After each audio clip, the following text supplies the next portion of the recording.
आजचा दिवस खूप मस्त जाणार होता, ते कसं पुढे सांगतेस. त्या अगोदर ना मस्तपैकी सकाळी सकाळी छान असा हेअर वॉश करून घेतला आणि मस्तपैकी छान अशी रेडी होत होती, कारण आम्हाला जायचं होतं माझ्या नणंदबाईकडे.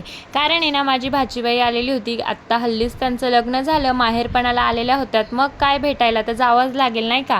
त्या पण येतील आमच्याकडे, पण आत्ताच आलेल्या होत्या. म्हटलं चला आपणही त्यांना भेटून येऊया. मग काय मस्तपैकी छान अशी तयारी केली आणि मस्तपैकी निघालो त्यांच्या घरी जाण्यासाठी.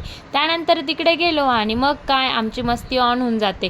तिकडे गेलं म्हणजे नुसती मजा असते, सगळेजण एकत्र येतात. आणि आमची पिल्लूचं बघा असं काही डोक्यामध्ये टोप घालून नाचणं चालू होतं. आणि सध्या पिल्लू मस्त तिच्या पायांवर उभी राहायला लागली आहे. चालत नाही पण उभी राहायला लागली, म्हणून सगळ्यांना जास्त आनंद होतो. मग काय सगळेच कॅमेरे तिच्याकडे ऑन होतात नाही का. मग जो ना तो तिचा व्हिडिओ काढत असतो आणि सगळ्यांना ती उभी राहते आणि नाचते बघून ना खूप जास्त मजा येते. त्यानंतर इथे मस्तपैकी स्वयंपाकाची तयारी चालू होती. मस्त भाचीबाईचा इथे स्वयंपाक चालू होता. आणि मग काय मामी व्हिडिओ काढते म्हणून उगच बळच चमच्याला हात लावायचा. त्यानंतर लग्न दुसऱ्याचं पण नाचायचं आपण. सोसायटीमध्ये लग्न चालू होतं, त्याचे गाणे ऐकायला येत होते आणि मॅडमचं इथं नाचणं चालू होतं. आणि कुणाचं लक्ष नसलं की असे रिकामे कामं करायला तर आम्ही पुढेच असतो नाही का.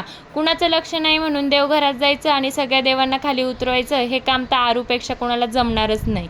त्यानंतर मग सगळेजण आम्ही मस्त असं जेवण करायला बसलो. जेवणात छान असं मटणची भाजी, डबूक वड्यांची भाजी होती. मस्तपैकी छान असं सगळ्यांनी मिळून जेवण केलं आणि मग काय घरी जायची वेळ आली होती. मग सगळ्यांना छान असं टाटा बाय बाय केलं. आणि अजूनही तुम्ही चॅनलला सबस्क्राईब केलं नसेल तर नक्की सबस्क्राईब करून घ्या. भेटूया नेक्स्ट ब्लॉगमध्ये. Bye bye.